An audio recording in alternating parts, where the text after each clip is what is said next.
బాపురెడ్డి అనే అబ్బాయికి నవరాత్రిలో రేవుకాడ విగ్రహాన్ని కలపడానికి వెళ్తే అమ్మవారిని అప్పుడు మనకి వారాహి అమ్మవారు అనేది దొరకడం జరిగింది. మా మేనల్లుడికి దొరికిందండి. దేవిని కలుపుతుంటే మేము దేవిని కలిపినప్పుడు మా మేనల్లుడు దొరికితే తెచ్చి మా అందరికీ ఇచ్చాడు. మరి ఇక్కడ ఇచ్చారు, వినాయకుడు పక్కన ఇచ్చారంట. దేవి నవరాత్రుల్లో లాస్ట్ రోజు విజయదశమి రోజు ప్రతిష్ట అయిపోయాకంటే ఇచ్చేస్తారు కదా, నిమజ్జనం చేసేటప్పుడు కాల్లో గుచ్చుకుని ములిగి తీర్థలో కంటే చిన్న విగ్రహం పంచలోహాలు.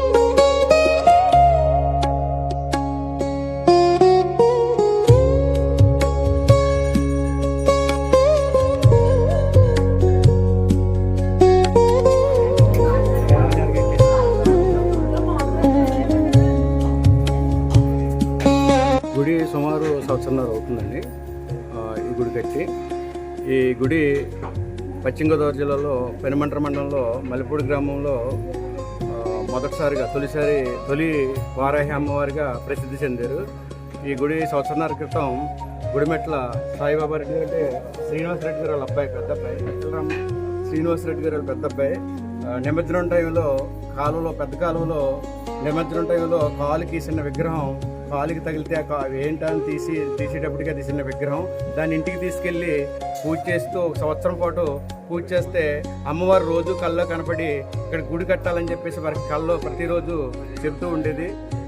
దాంతో వీళ్ళు ఇక్కడ గుడి ప్రారంభించి గ్రామస్తుల సహకారంతో ఇక్కడ గుడి మరి కట్టడం జరిగింది. అప్పటి నుంచి కూడా భక్తులు మరి ఈ పశ్చిమ గోదావరి జిల్లా నుంచి కాకుండా ఇతర జిల్లాల నుంచి కూడా ఎంతోమంది ప్రతిరోజు కూడా వచ్చి దర్శనం చేసుకుని మరి అమ్మవారి కృపకి పాత్రలు అవుతున్నారు.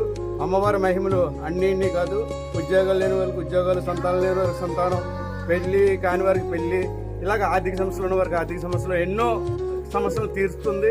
అందరూ వచ్చి ఇక్కడ సాక్ష్యం కూడా చెప్తున్నారు. అలాగే ఈ యొక్క గుప్త నవరాత్రులు ఇది రెండో సంవత్సరం ద్వితీయ గుప్త నవరాత్రులు ఎంతో వైభవంగా జరుగుతున్నాయి. మొన్ననే శారీ కార్యక్రమం జరిగింది. కార్యక్రమం అనంతరం భారీ అన్న సమారాధన 5,000 మందితో భారీ అన్న సమారాధన కూడా ఎంతో వైభవంగా జరిగింది. అంతేకాకుండా నిన్న సరస్వతి పూజలో పిల్లలందరూ కూడా పాల్గొని చక్కగా సరస్వతి పూజ కూడా చేసుకున్నారు. 25వ తారీఖుని భారీ ఊరేగింపు కార్యక్రమం కూడా ఎంతో వైభవంగా జరుగుతుంది.